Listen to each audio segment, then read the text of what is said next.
이 이야기를 들려주신 경기도 교회 목사님 감사드립니다.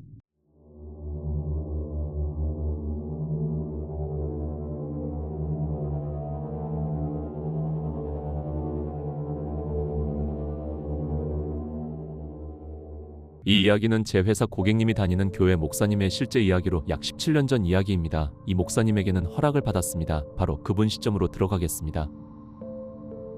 이 이야기는 저의 실제 이야기입니다. 저는 평소에는 교회에서 시간을 보내고 있습니다. 그리고 주일에 설교할 내용을 정리하고 있었습니다. 그러던 중 한 통의 전화가 왔습니다. 어느 아프리카의 한 나라의 대사관에서 전화가 왔고, 알고 보니 저번에 제가 선교하러 가려고 한 나라에 물어봐서 선교를 해도 되냐고 물어봤던 게 허락을 받았던 겁니다. 그리고 나서 대사관은 이 나라는 치안이 굉장히 안 좋으니 돈을 많이 들고 오지 말라고 하였고, 그리고 옷도 양복이 아닌 그냥 평범한 싸구려 옷 같은 거를 입고 오라고 하였습니다.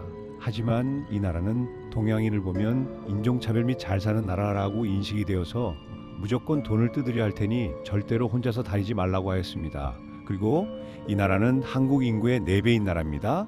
아무리 시골이라도 사람이 많으니 더욱더 조심해야 했죠. 그리고 나서 출국하는 날 인천공항을 가서 저는 비행기를 탔습니다. 일부러 비행기 안에서 자려고 잠을 안 자고 왔기 때문에 저는 바로 잠에 들었고, 눈을 떠보니 경유를 하고 가야 해서 다른 공항에 내렸고, 저는 바로 탑승하고 또 비행기를 타고 갔습니다. 그리고 선교하러 가기 때문에 어떤 내용을 들려줄지 정리하고 있었고, 드디어 이 나라에 도착하였습니다. 약 22시간 걸린 것 같았습니다.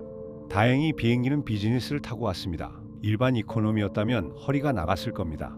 그리고 저는 내려서 이곳에 있는 다른 목사님을 만났고, 저는 이분의 차를 타고 갔습니다.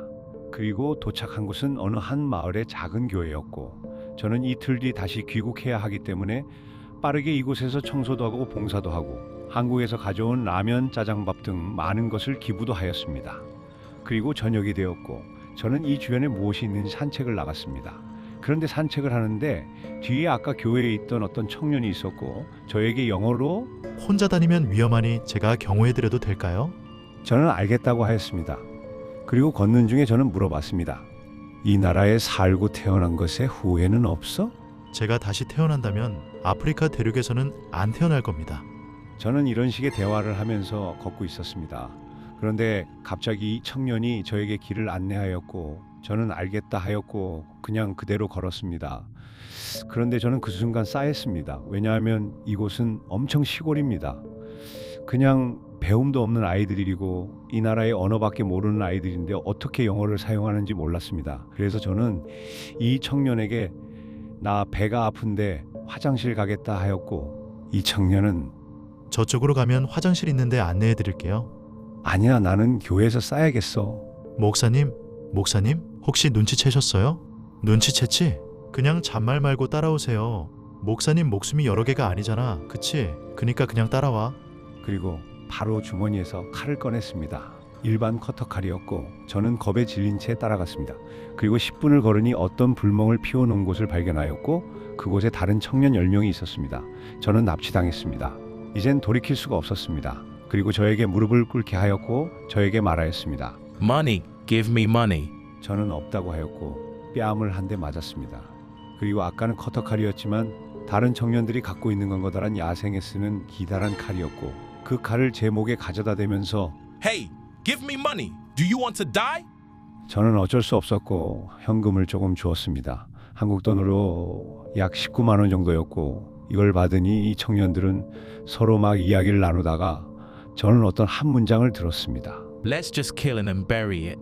이 이야기를 들은 저는 도망을 가야 했습니다. 하지만 저는 무릎을 꿇고 있는 상태였죠. 제 옆에는 양옆으로 한 명씩 서 있었고, 제가 일어나면 바로 잡힙니다. 저는 그냥 이대로 죽는 건가 싶었고, 그냥 마음속으로 기도를 하였습니다. 그냥 죽기 전 제 죄를 씻어버리려고 한 기도였죠.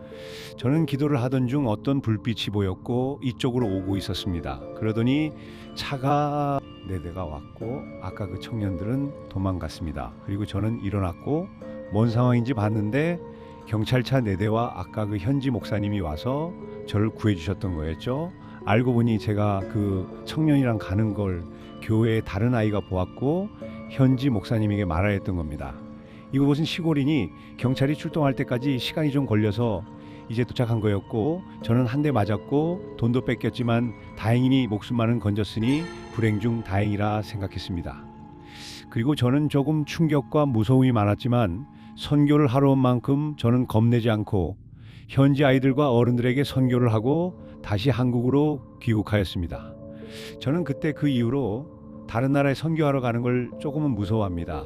납치를 당했으니까요. 하지만 그래도 저는 선교를 하면 뿌듯한 마음이 있습니다. 그래서 포기를 할 수가 없습니다. 지금도 다른 나라에 가끔 선교를 하러 갑니다. 대신 저녁에 혼자서 어디를 나가진 않습니다. 정말 치안이 너무 안 좋기 때문이죠. 그래도 그런 기억이 있었다는 것을 알려드리고 싶었습니다. 이 이야기를 들려주신 목사님 감사드립니다. 이번 내용이 재밌으셨다면 구독과 좋아요, 알림 설정까지 부탁드리겠습니다. 감사합니다.